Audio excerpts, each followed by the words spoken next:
नमस्कार, बहुत स्वागत है आपका। मैं हूं आपके साथ सुमित शर्मा। न्यूज रूम से मेरे सहयोगी पुनीत मिश्रा भी जुड़े हुए हैं। कुछ खास खबरों के लिए उनके पास भी चलेंगे, लेकिन इससे पहले एक बड़ी खबर आपको मैं दे दूं। सीएम शिवराज सिंह चौहान दिल्ली से भोपाल पहुंचे हैं। भोपाल से आष्टा पहुंचे सीएम शिवराज। पूर्व विधायक रंजीत सिंह के निधन पर शोक संवेदनाएं प्रकट करेंगे सीएम शिवराज। तो बीजेपी के पूर्व विधायक रंजीत सिंह का निधन हो गया है। कल देर रात उनका निधन हुआ था। लंबी बीमारी के चलते 81 साल की उम्र में उन्होंने अंतिम सांस ली और उनके निधन पर परिवार को शोक संवेदनाएं प्रकट करने के लिए सीहोर पहुंचे हुए हैं सीएम शिवराज। भोपाल से आष्टा पहुंचे हैं सीएम शिवराज। सीहोर की आष्टा विधानसभा के पूर्व विधायक रंजीत सिंह गुणवान के निधन पर शोक संवेदना प्रकट करने के लिए पहुंचे हुए हैं। दिवंगत रंजीत सिंह लगातार 4 बार विधानसभा के सदस्य रहे। कृषि उपज मंडी के अध्यक्ष भी थे, जनपद पंचायत के सदस्य भी रहे और लंबी बीमारी के चलते उनका कल रात निधन हुआ। 81 साल की उम्र में उन्होंने अंतिम सांस ली और बीजेपी के पूर्व विधायक दिवंगत रंजीत सिंह को श्रद्धांजलि देने के लिए, उनके निधन पर शोक संवेदना प्रकट करने के लिए सीएम शिवराज आष्टा पहुंचे। ट्वीट करते हुए भी सीएम शिवराज ने दिवंगत पूर्व विधायक रंजीत सिंह को श्रद्धांजलि अर्पित की थी।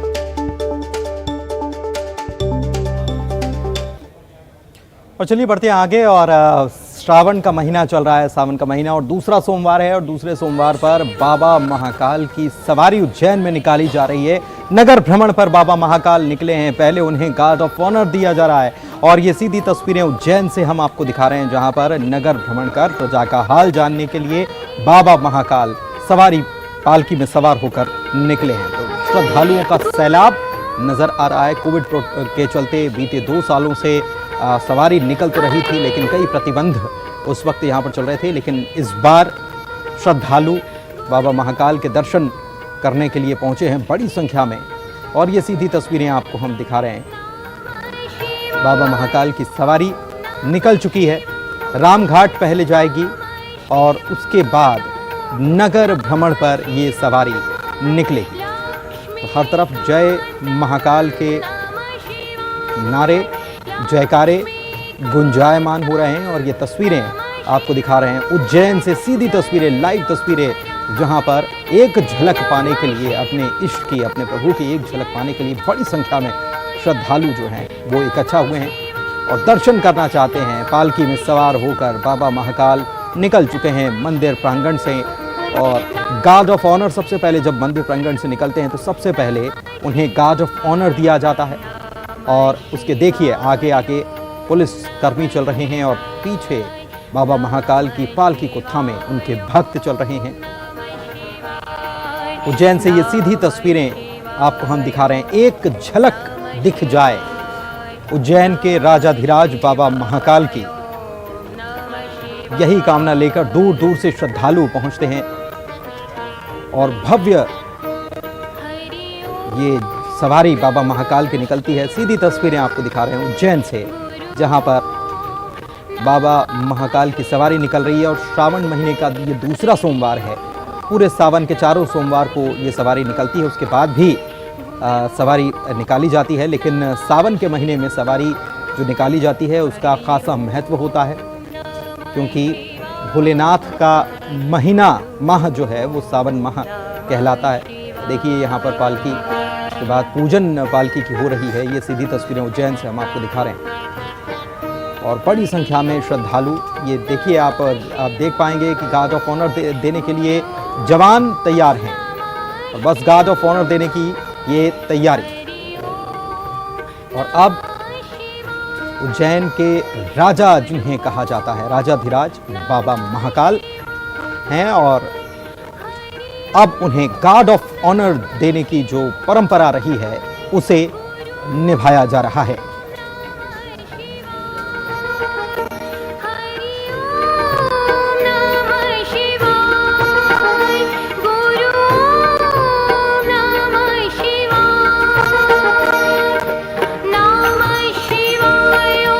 गार्ड ऑफ ऑनर दिया गया है और अब ये पुलिस की टुकड़ी जो है आगे आगे चलेगी बाबा महाकाल की सवारी के, और उसके बाद देखिए ये गार्ड ऑफ ऑनर देने के बाद पहले पुलिस की टुकड़ी और उसके बाद उज्जैन के राजाधिराज कहलाते हैं जो बाबा महाकाल, अब उनकी सवारी आगे बढ़ने वाली है। इससे पहले यहाँ पूजन करने के बाद पालकी को गार्ड ऑफ ऑनर जो दिया गया, उसके बाद अब उज्जैन के अलग अलग रास्तों से होते हुए सवारी मार्ग इसके लिए खास तौर पर तैयार किया जाता है, जहां बैरिकेड से लेकर तमाम व्यवस्थाएं की जाती है और वहां पलक पावड़े बिछाकर श्रद्धालु उज्जैन की जनता अपने इष्ट का इंतजार करती है, उनकी राह देखती है कि आएंगे बाबा महाकाल, उनका हालचाल जानेंगे। पालकी निकल चुकी है उज्जैन से, ये सीधी तस्वीर आपको हम दिखा रहे हैं। बड़ी संख्या में श्रद्धालु यहां पर पहुंचे हुए हैं। हाथी, घोड़े, बग्घियां, तमाम इंतजाम रहते हैं और अलग अलग रूपों में अलग अलग श्रृंगार को धारण किए हुए लोग भी नजर आते हैं इस पालकी के दौरान।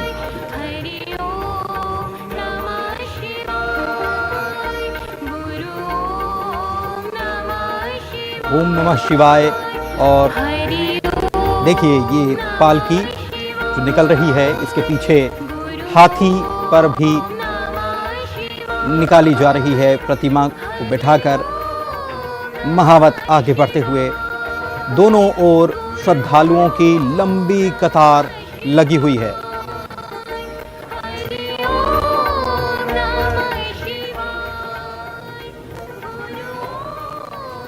तो धूमधाम से राजसी ठाट बाट के साथ नगर भ्रमण पर बाबा महाकाल निकले हैं, अपने श्रद्धालुओं को दर्शन देने के लिए, उनका हाल जानने के लिए। सावन का महीना भोलेनाथ का महीना और माना जाता है कि बेहद जल्दी प्रसन्न होने वाले देवता महादेव हैं। देवों के देव महादेव जो आदि देव हैं, और सावन के महीने में अगर उनकी पूजा की जाए तो बहुत जल्दी वे प्रसन्न होते हैं, अपने भक्तों की पुकार को सुनते हैं। उज्जैन का महाकालेश्वर मंदिर अपने आप में बेहद अनूठा, बेहद खास, क्योंकि ज्योतिर्लिंग तो 12 हैं, लेकिन उसमें महाकालेश्वर ज्योतिर्लिंग की महिमा बिल्कुल अलग बताई गई है पुराणों में। चलिए बात करेंगे मौसम की। मध्य प्रदेश में भारी बारिश को लेकर येलो अलर्ट जारी किया गया है। भोपाल, नर्मदापुरम और जबलपुर संभाग के सभी जिलों के साथ ही रतलाम, शाजापुर, आगर, देवास, शिवपुरी, ग्वालियर, श्योपुर, सागर, दमोह, पन्ना, अनूपपुर, डिंडौरी और उमरिया जिलों में भारी बारिश का येलो अलर्ट जारी हुआ है। 115.5 मिलीमीटर तक बारिश होने की संभावना है इन क्षेत्रों में।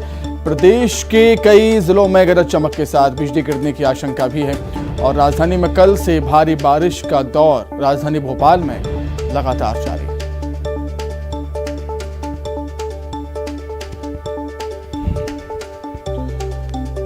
तो भारी बारिश का दौर जारी है और आने वाले समय के लिए भी मौसम विभाग ने येलो अलर्ट जारी किया है कई जिलों के लिए।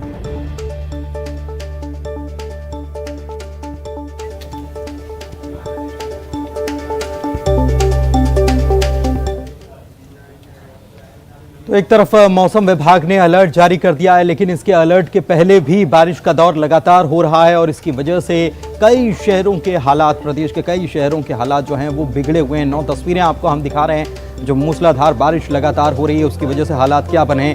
देखिए भोपाल का बदबदा डैम या कलियासोत डैम की तस्वीरें भी आप देख पा रहे हैं। तो सीहोर और सागर की तस्वीरें भी हम आपको दिखा रहे हैं, जहां पर हर तरफ पानी ही पानी नजर आ रहा है। भोपाल की बीच में एक और तस्वीर जहां हर ओर पानी ही पानी, जल स्तर बढ़ा हुआ है। निचली बस्तियों को अलर्ट कर दिया गया है, सड़कों पर भी पानी और लगातार बारिश का दौर भी जारी है। शिवपुरी से भी तस्वीर आई, खरगोन से भी तस्वीर आई, जहां पर नदियां जो हैं पूरी तरह से उफान पर हैं। बैतूल से भी आप देख सकते हैं ये तस्वीर कि पानी का बहाव कितना ज़्यादा तेज़ है, वेग कितना ज़्यादा तेज़ है। श्योपुर में पार्वती नदी जो है वो उफान पर चल रही है। अलग अलग जगहों की ये तस्वीरें, रपटे पर से पानी निकल रहा है, आने जाने के रास्ते बंद हो चुके हैं। नर्मदा नदी उफान पर चल रही है और खतरे के निशान के आसपास बह रही है।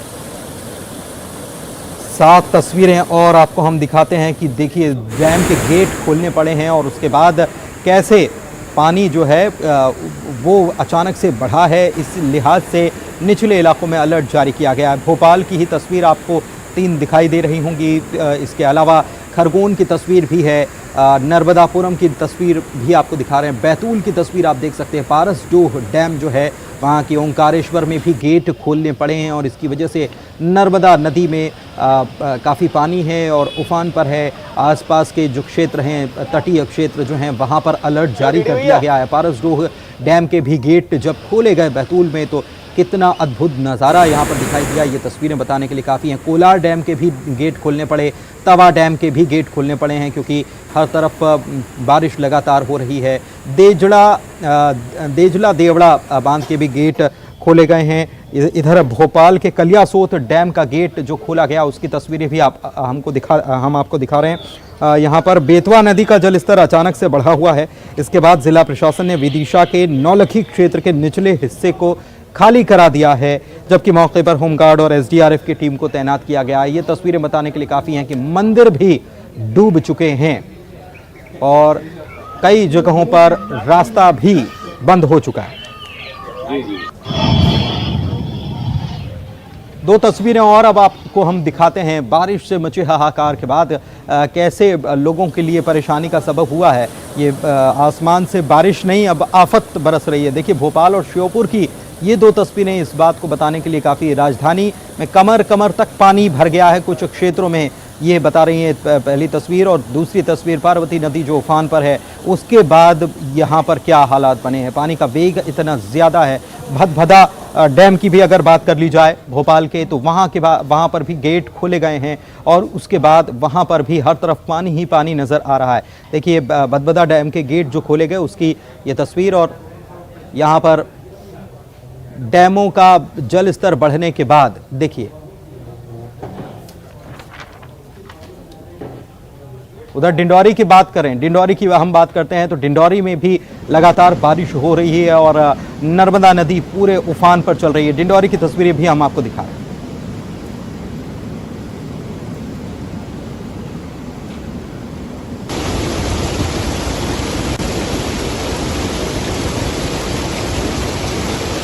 देख सकते हैं ये पुल के ऊपर पानी, नदी का पानी चढ़ गया है और बहाव कितना ज़्यादा तेज़ है। लेकिन उसके बावजूद कुछ क्षेत्र ऐसे भी हैं जहां पर लोग सबक लेने के तैयार नहीं हैं और बारिश का पानी जो है वो लगातार रफ्ते पर से निकल रहा है, लेकिन उसके बावजूद भी लोग इसको पार करने की कोशिश करते हुए नजर आ रहे हैं। शरद हमारे संवाददाता हमारे साथ लाइव जुड़े हुए हैं भोपाल से, सीधे उन्हीं के पास चलते हैं। शरद, पूरे प्रदेश के अलग अलग हिस्सों से तस्वीरें जो सामने आई हैं वो ये बताने के लिए काफ़ी हैं कि कितनी बारिश हो रही है। मौसम विभाग ने अभी भी अलर्ट जारी किया है और साथ ही साथ अभी जो जानकारी हाल ही में आई है वो ये भी आई है कि 7 सालों का रिकॉर्ड भी टूट गया है। क्या तैयारियां चल रही हैं खासतौर पर निचले इलाके जहां पर लोगों को भारी परेशानी उठानी पड़ रही है? बिल्कुल ठीक कहा है आपने। मध्य प्रदेश के ज़्यादातर जो इलाके हैं उनमें अब जो बारिश है वो इसी तरीके से लोगों के लिए परेशानी का सबब बन गई है। हालांकि ग्वालियर चंबल की तरफ का इलाका अभी भी बारिश से अछूता है, लेकिन भोपाल की हम बात करें, सीहोर होशंगाबाद की अगर हम बात करें, मालवा क्षेत्र की हम बात करें, वहाँ पर बारिश लगातार जारी और इस वजह से जो डैम है उनका जल स्तर भी बढ़ गया है और गेट खोलने पड़ गए हैं। जहाँ तक बात तैयारियों की है तो आपदा प्रबंधन जो केंद्र है उसको 24 घंटे काम पर लगाया गया है कि वो हर नज़र पर जो अपनी नज़र है वो बनाए रखें हर परिस्थिति पर और किसी भी परिस्थिति से निपटने के लिए तैयार रहें। वो इलाके जो डैम का पानी छोड़ने के बाद जो नदियों का जलस्तर बढ़ जाता है, सहायक नदियों का ख़ास तौर से, उनके क्षेत्र में आते हैं या डूब क्षेत्र में आते हैं तो उनको खाली कराने के लिए कहा गया है और स्थानीय प्रशासन को अलर्ट कर दिया गया है इस बात के लिए कि अगर ऐसी कोई संभावना है जहां पानी भर सकता है या लोगों को परेशानी हो सकती है तो फिर उनको पहले से ही खाली करा लिया जाए। तो ये तो जो प्रक्रिया है वो चल रही है, लोग अपने स्तर से भी बचाव की कोशिश कर रहे हैं, लेकिन लगता नहीं कि अभी इंद्रदेव शांत होने वाले हैं क्योंकि मौसम विभाग का जो अलर्ट है 16 जिलों को लेकर जारी किया गया है, जिसमें ये बताया गया है कि बारिश का ये जो सिलसिला है अभी इसी तरीके से जारी रहेगा। तो ये चेतावनी इसलिए भी अहम हो जाती है कि वो जगह जहाँ पर पानी पहले से ही ज़्यादा है वहाँ के लोग कम से कम सावधान हो जाएं और बारिश का सिलसिला अभी इसी तरीके से जारी रहने वाला है। बारिश का सिलसिला इसी तरीके से जारी रहने वाला है, मौसम विभाग कह रहा है। सुनील हंचुरिया हमारे साथ जुड़े हुए हैं शाहजहांपुर से, सीधे उन्हीं के पास चलते हैं। अब सुनील, हमने देखा कि काला पीपल से जो खबरें आई थी वो वहाँ जो तस्वीरें आई थी वो डराने वाली हैं। हालांकि ऐसा नहीं है, हर बार की तस्वीरें यहाँ पर यही बनती है कि जब ज़्यादा बारिश हो जाती है तो ऐसे ही हालात बनते हैं, लेकिन फिलहाल क्या इंतज़ाम वहाँ पर किए जा रहे हैं?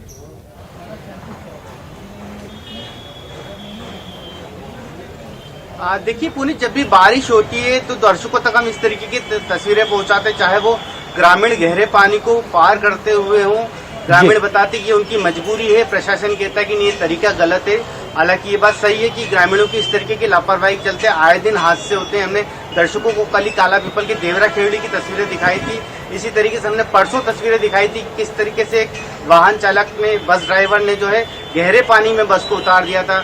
कल एक बाइक सवार युवक बह गया था। तो प्रशासन तमाम कोशिशें करता है, चेतावनियां जारी करता है, लेकिन चूंकि इतना बड़ा जिला होता है और इंटीरियर जहाँ पे ग्रामीण क्षेत्र होता है वहाँ पर छोटी छोटी पुल पुलियाओं पर सारी व्यवस्थाएं दुरुस्त करना इतना आसान नहीं है।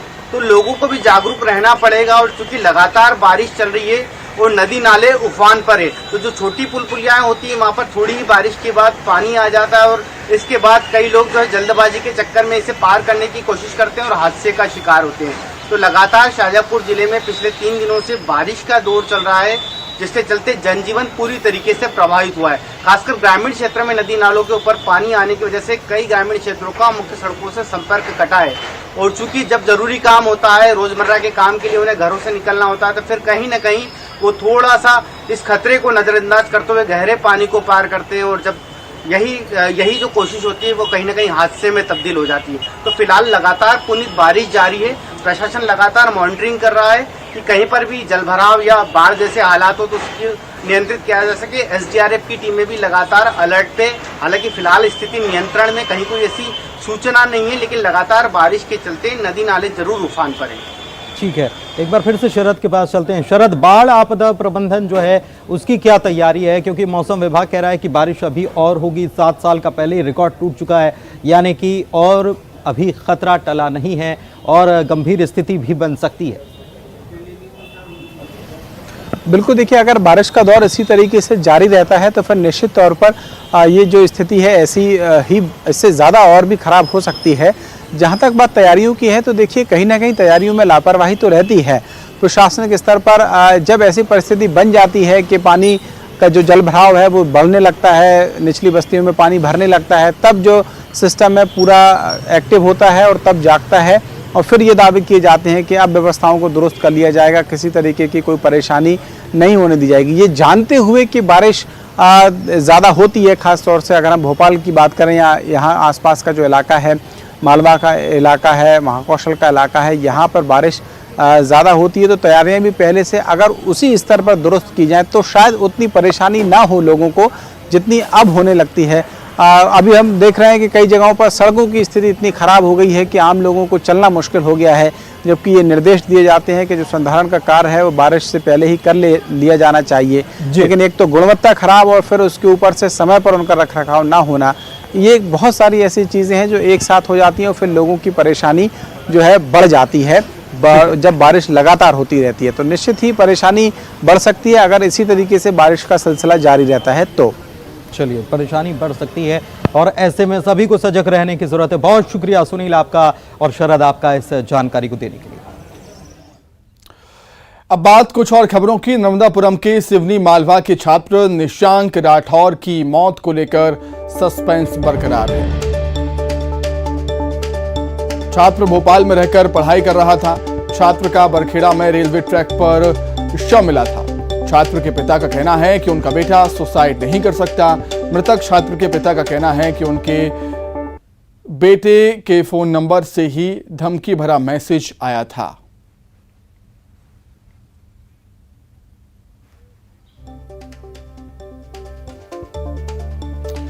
तो बेटे के नंबर से ही धमकी भरा मैसेज आया था, पिता का यह कहना है। पिता ये भी कहते हैं कि उनका बेटा सुसाइड नहीं कर सकता है और छात्र की मौत पर सस्पेंस अभी भी बरकरार है। हालांकि पुलिस तमाम पहलुओं के आधार पर मामले की जांच कर रही है। हर एक एंगल से पुलिस जांच कर रही है इस मामले की। भोपाल में पढ़ाई करता था निशांक राठौर। सिवनी मालवा का रहने वाला ये छात्र बताया जाता है। अधिक जानकारी के लिए सीधे राजधानी भोपाल का रुख कर देते हैं। वासु चौड़ा जुड़ गए हमारे साथ। वासु, क्या कुछ जानकारी है? पुलिस की जांच कहां तक पहुंची? हालांकि ये चौंकाता है कि उसके ही मोबाइल से नंबर से मैसेज आया था।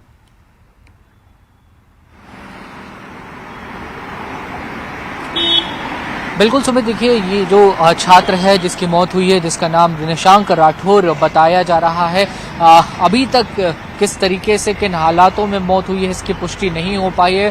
भोपाल और रायसेन पुलिस इस पूरे मामले की जांच में जुटी हुई है, लेकिन जो मृतक के पिता हैं, यानी कि जो छात्र के पिता हैं, उनका ये कहना है कि उनका बेटा किसी भी तरीके की गलत गतिविधियों में लिप्त नहीं था, वो आत्महत्या नहीं कर सकता। तमाम जो पहलू हैं उसकी जांच होनी चाहिए और मौत के कुछ घंटे पहले तक जो परिवारजन है उनसे भी बेटे की बातचीत जो है वो चल रही थी, जिसके चलते कैसे अचानक मौत हो गई, ये तमाम सारे जो सवाल हैं वो खड़े होते हैं। और भोपाल के जो एडिशनल पुलिस कमिश्नर हैं सचिन अतुलकर, उनसे भी हमने इस पूरी घटना के बारे में बातचीत की, तो उनका भी ये कहना है कि जो मौत है वो जरूर संदिग्ध परिस्थितियों में हुई है, लेकिन अभी कुछ भी कह पाना मुश्किल है कि आत्महत्या तो निश्चित तौर पर कह सकते हैं वासु की सस्पेंस अभी बरकरार है, लेकिन पुलिस लगातार जांच कर रही है। बहुत धन्यवाद आपको जुड़ने के लिए, तमाम बातचीत के लिए।